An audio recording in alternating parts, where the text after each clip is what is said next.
Hello and welcome to Amplify Archaeology. I'm delighted to be here today. It's a beautiful sunny day, if a little bit windy. There's a good few sheep around as well, so it might be a noisy recording, but we're just at the foot of the rock of Cashel. No better place to be, I think. It's absolutely stunning here. I'm here with Dr. Patrick Gleeson of Queen's University Belfast, who's carrying out an excavation. Patrick, it looks like such an exciting project. Could you tell us a little bit about the project? What does it seek to discover? What are the techniques that you've been using? Who else is involved? And what's the kind of key areas and period of investigation? Yeah, so the project is called Comparative Kingship, and it's a comparison of the early medieval kingdoms of northern Britain and Ireland. So in the main, it's kind of Scotland, Pictland, with the kind of northern Pictish regions of Aberdeenshire in Scotland, and then in Ireland, it's the North Antrim kingdom of Dál Riata, with a case study at Dunseverick, and then a case study of Munster, with Cashel as the centrepiece of that case study as well. So it's a collaboration led by Professor Gordon Noble over in the University of Aberdeen in the School of Geosciences, and it's a Leverhulme Trust funded project. So I'm collaborating with Gordon from Queen's University Belfast, and then the work at Cashel is working with Kilkenny Archaeology and Colleen O'Driscoll in the field work here at Cashel itself. So really our aim for the overall project is to try and define the trajectories towards the development of kingdoms in the early medieval period, maybe slightly more so in terms of the first millennium AD in Ireland and Scotland, and situate them within a northern European context, in terms of Scandinavia, southern and eastern Britain, and the continent, how they compare.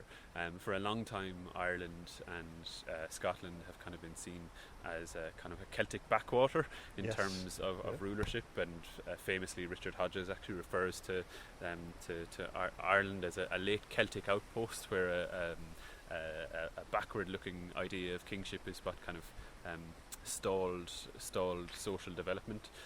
So I suppose we're really trying to challenge that and build up a database for how royal sites and royal landscapes were used to articulate and exercise power through the first millennium AD, and the role that those places played in framing kingdoms and kingship.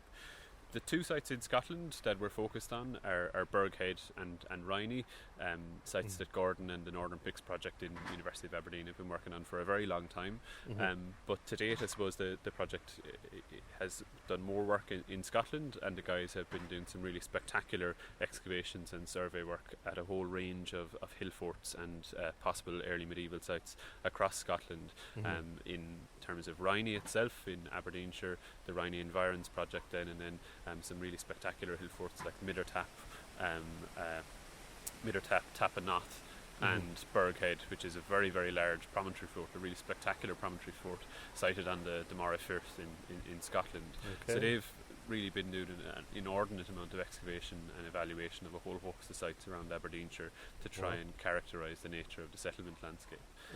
In the main, our techniques are kind of a combination of large-scale geophysics, remote sensing to characterise the nature of archaeological material at a landscape scale, and then really targeted excavation work to try and get in and date those features that we identify in the geophysics that allow us to model how these centres and these landscapes develop without necessarily having to do too large an excavation or that, to really very target surgical. Exactly. Yeah, very interesting approach. And do you think that I suppose, I don't know if this would be true to say, is there a slight advantage in our understanding of this period in Ireland in comparison to Scotland, in terms of that we have more historical sources? Would that be a true statement? Or there's pros and cons in that respect, I suppose. Scotland is probably more poorly served by historical sources, but on the project we have working with us James O'Driscoll, who's a postdoc. He'd done his PhD in UCC and he's working as a postdoc leading some of the field work, but we also have a couple of other people. Edward is an animal bone specialist, Sam Jones is a paleoenvironmentalist, and then Nick Evans, who's actually a historian, so he'll be doing the historical side of things for each of the the landscape. So he's actually doing work on the Pictish king lists on the parish structures in Yeah, Scotland. yeah. So we're trying to build up that picture as well. Okay. But in terms of the fieldwork and the kind of comparison of maybe the archaeological data sets that we have for royal sites in Ireland and Scotland, I suppose the work that Gordon and the Northern Picts Project have been doing for a long time has really revolutionised understandings of early medieval Scotland and late Roman Scotland too. There's been other interesting work by guys like Palaeoecology too that's really helped that picture along. So we have more historical sources, but I suppose one of the things that we're interested in doing in this project is maybe trying to get away from the historical sources, particularly in terms of, for a long time, our models of kingship, our models of society in first millennium AD Ireland are really defined by the nature of what historians tell us. Tell us our questions should be.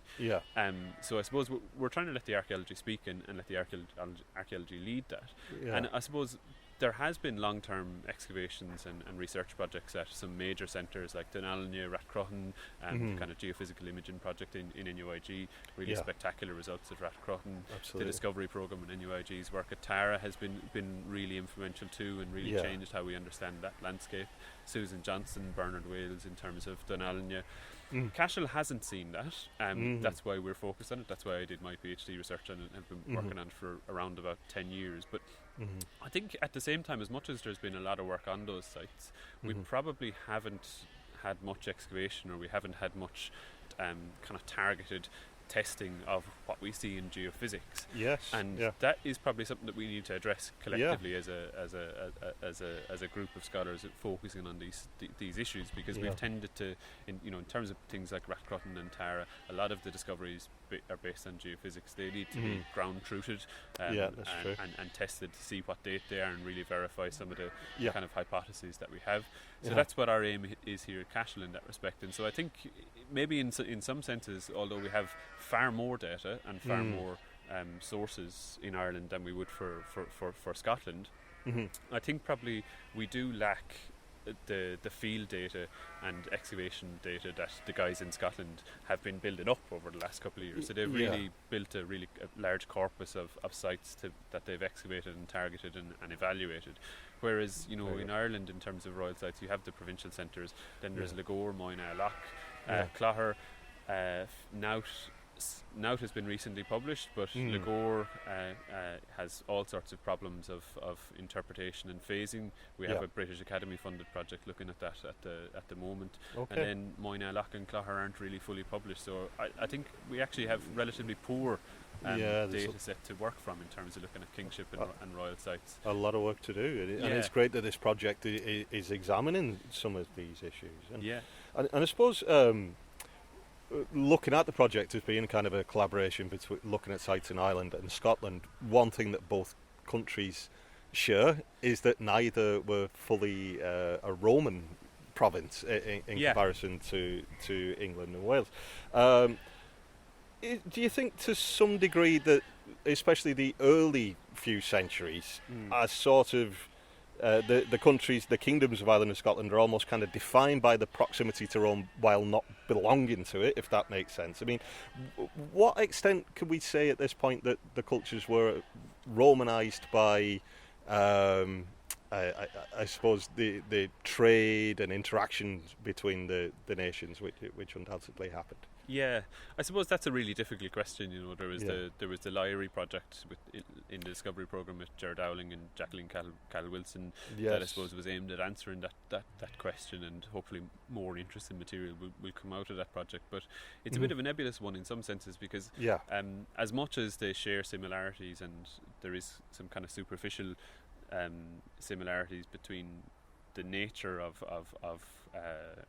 say early to later Roman contact and exchange, I think it's probably fair to say too that Scotland is very different from Ireland, because the assemblages that you get in Scotland tend to be very different. They tend to be there's a much larger assemblage, and there's a lot of sites that are kind of Roman Iron Age in Scotland now that are coming to light, that are maybe changing the picture there. But I think work by people like Fraser Hunter, Ollie O'Grady on East Lomond, Hillfort is really shown a much higher degree of contact maybe than we might think for Ireland.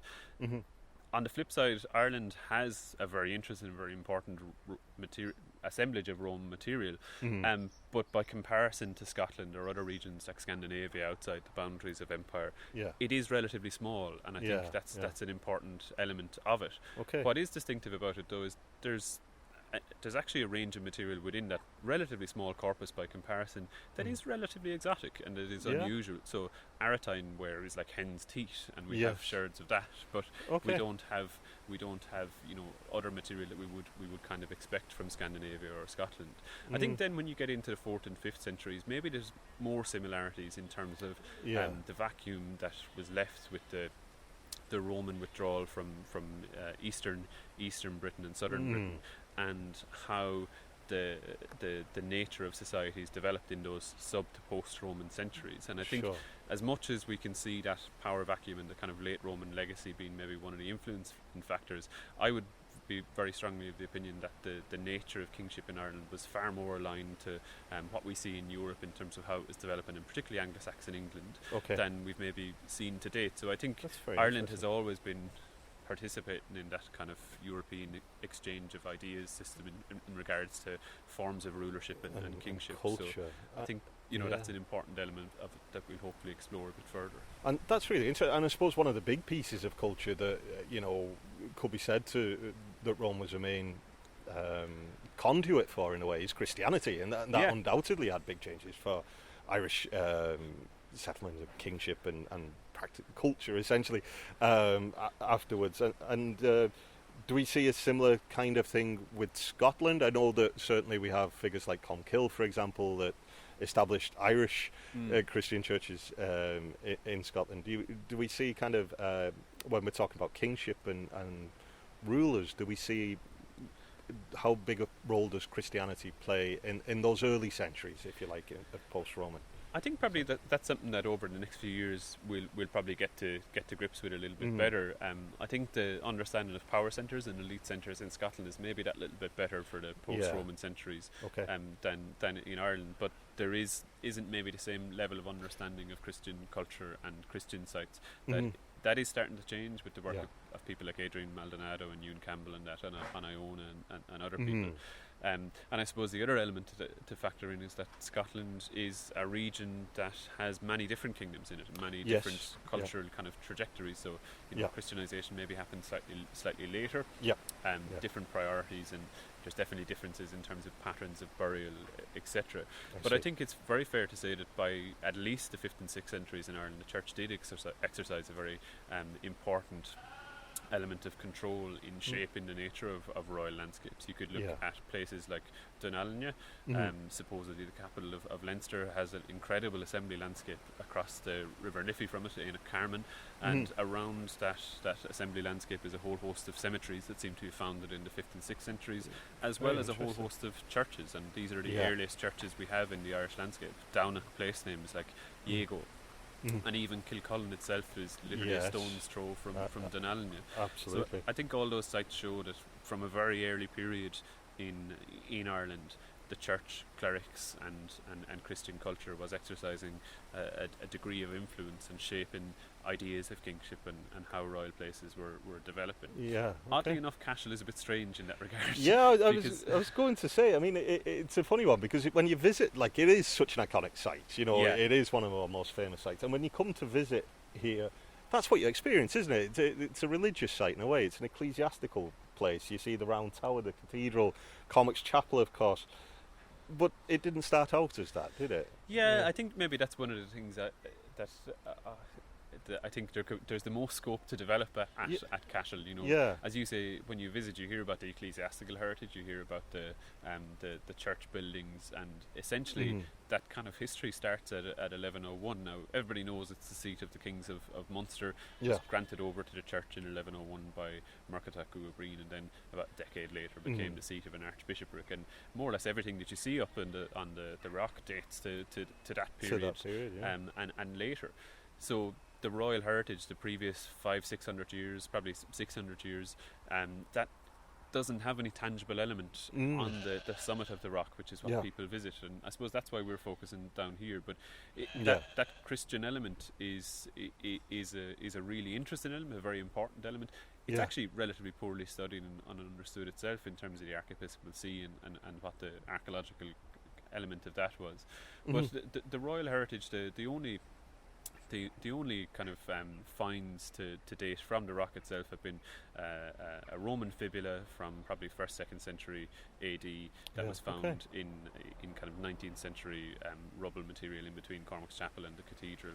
Right. Then in excavations by Brian Hodgkinson in the early 1990s, there was a whole number of phases of different burial that were found, and that included some beware late Roman amphora that was out of context, a parallelopipe die that might be quite early, and some animal bone, and a whole series of phases of different burials.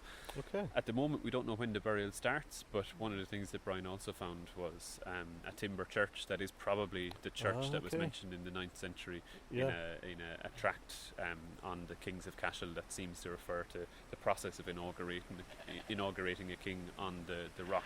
So that was within the chancel of Cormac's Chapel. But other than that, there's not very much that you can walk into the rock and see that relates to that. Tangible. Area. Exactly, yeah. But I suppose we know from the geophysics that we've done around Cashel then that there is actually a massive landscape of monuments and very special monuments in the immediate vicinity of the summit. So we're on the south side excavating at the moment, and the southeast, the western faces, there's some possibilities of some terrace in there, and then there's a whole host of things in the fields around Hoare Abbey, and then there's a monument called Dovecloy, possibly an inauguration avenue of some sort, a kind of sunken linear feature that runs for about 1 kilometre on the north and northeast corner of the rock. Very right away from a mound to the rock itself before petering out on the northwestern faces. So there is royal elements there, but as you said, they're just not what you hear about when you visit, because they're maybe not as tangible and visible. Yeah, but that's it. I mean, I suppose, so, I mean, how big was the survey area that was the geophysics done over a number of years? Was it over a number of seasons? So some of it was done as a part of my PhD, and then in the immediate kind of period from finishing it, we got some funding from the Department for Environment, Heritage and Local Government, and the OPW, the Royal Irish Academy, and the Heritage Council, who very graciously gave us some money to do the work. Great. So we did about 30 hectares of geophysics. The magnetometry was a little bit better than the resistivity and the electromagnetics. But it showed up quite significant features, which is what led to this project, so us trying to see about evaluating them. So we have about 30 hectares of really good geophysical data, chock full with features and monuments. Whether we'll get to test them all is the challenge over the next few years, but potentially that has the ability to revolutionise our knowledge of not only the royal heritage of Cashel, but the late medieval and post-medieval periods, when it's the Archaeepiscopal See, and as it developed into a site on the outskirts of the town of Cashel itself too. Well, it's a terrific resource, isn't it, to give you that almost kind of benchmark level of understanding of what the potential for the archaeology is. And in terms of the excavation here, you've been here, is it all this week? So it's just this week initially. We would hope to come back relatively soon for some evaluation in the field next door. So it really has just been started on Monday, and we'll finish up tomorrow. So like you said, kind of a surgical enterprise to get in, get some data material, and date those features and see what they belong to. And what sorts of things have you been finding? Has it altered your perceptions at all? Is it, yes and no, I suppose. So the field we're in at the moment, we found a very large L-shaped enclosure, or what looked like an L-shaped enclosure on the southern side of the rock, at the centre of which seems to be a barrow, which potentially could be very late prehistoric or early medieval. And then there is a whole series of linear features that come off that barrow that seem to divide up the space within this enclosure. Then there is a possibility that enclosure actually continues around the rock on the southeastern side. Brilliant. And then there's a couple of other features, like a possible square enclosure between the two fields that we're in and the one that we wanted to get into next. But in the field on the southeastern face, southeastern face, there is a very large, there's at least two, possibly three concentric curvilinear features that we're wondering the possibility that they might be enclosing elements. whether that is true or not remains to be seen. And Sure. they seem to be cut by a very large pair of parallel linear features that look like an avenue leading up to the modern entrance, Really with a whole interesting. series of very large pits in the centre of them. Wow. So again, they could be any date really. That's Yeah, what we're yeah. here to find out. Yep. The trench that we have been excavating for the week, that is located across what looked like the bank and ditch of the large kind of L-shaped feature on the southern or southwestern slopes, with the barrow at the centre of it. To date, we haven't had any early medieval finds, but we have had relatively consistent finds of late 12th, very early 13th century in terms of the material. So we have a very nice medieval ring brooch. We have Lovely. 2 King John silver coins or halfpennies of about 1190.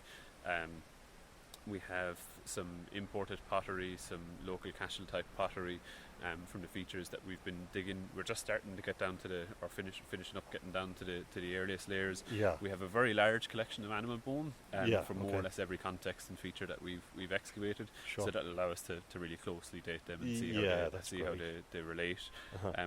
So that's all to come out in the wash, I suppose. Yeah, That's where the absolutely. post-excavation comes in. Yeah. But at the moment, it's maybe looking like that feature that we've targeted first might not be early medieval unless some of the radiocarbon dates come back. Okay. But that's kind of where we're at now. We'll hopefully get moving on to the next feature and see then after that.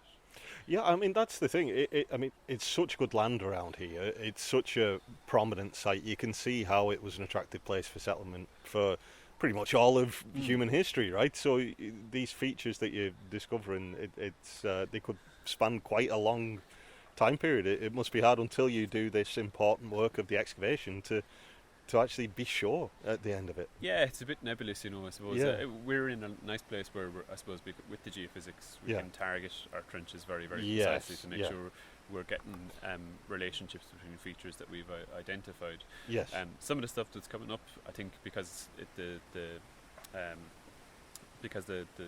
depth of the trench is so deep, it probably hasn't been picked up in the geophysics, so that's kind of complicating things a bit more.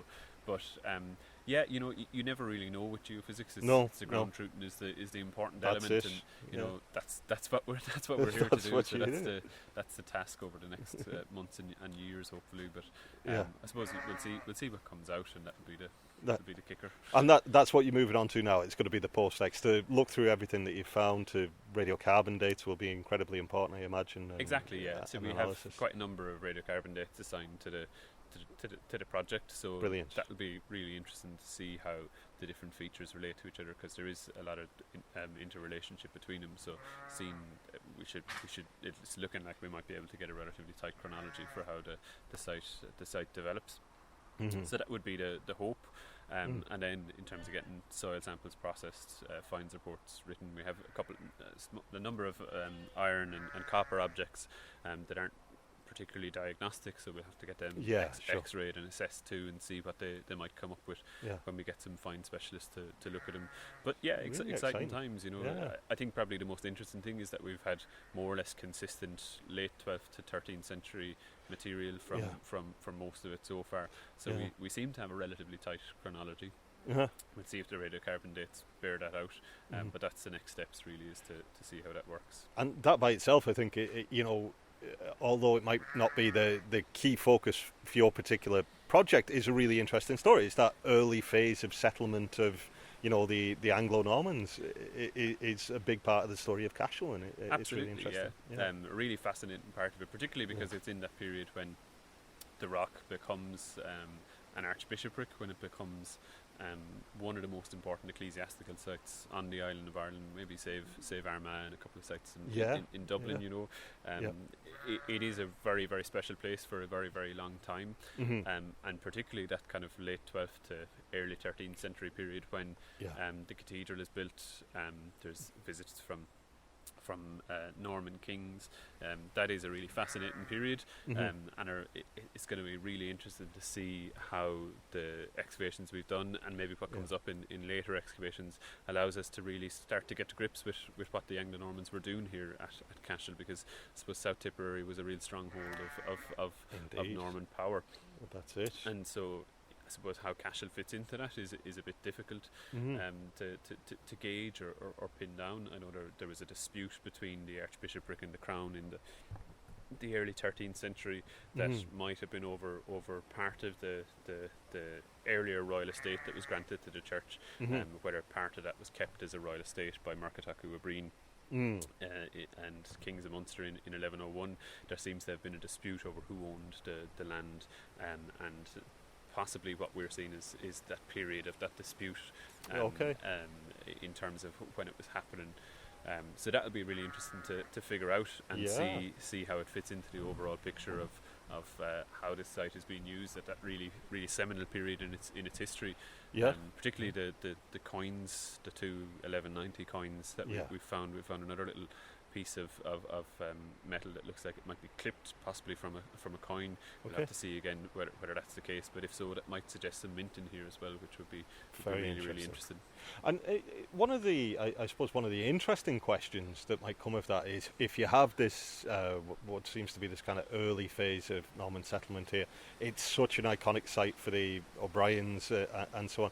Have you found anything that suggests the site was defended around that period? I mean, there's no clear evidence of Motte and Bailey. Do you think that the top of the rock itself was a good defensive point, or do you think it was defended, this was kind of relatively safe for them? Places like Knockgraffan and these big mottes they have around this part of the country were the outer ring of defences, if you like.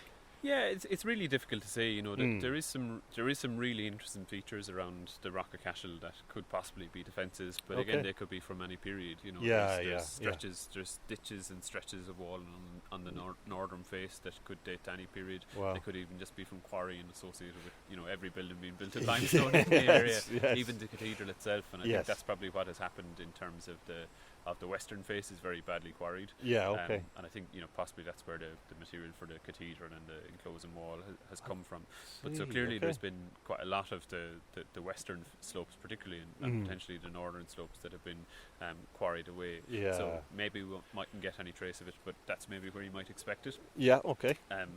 But also, I suppose, all the features that we've identified in the geophysics, I suppose we were initially investigating them with the intention to see if they might be early medieval and belong to that early medieval phase of activity.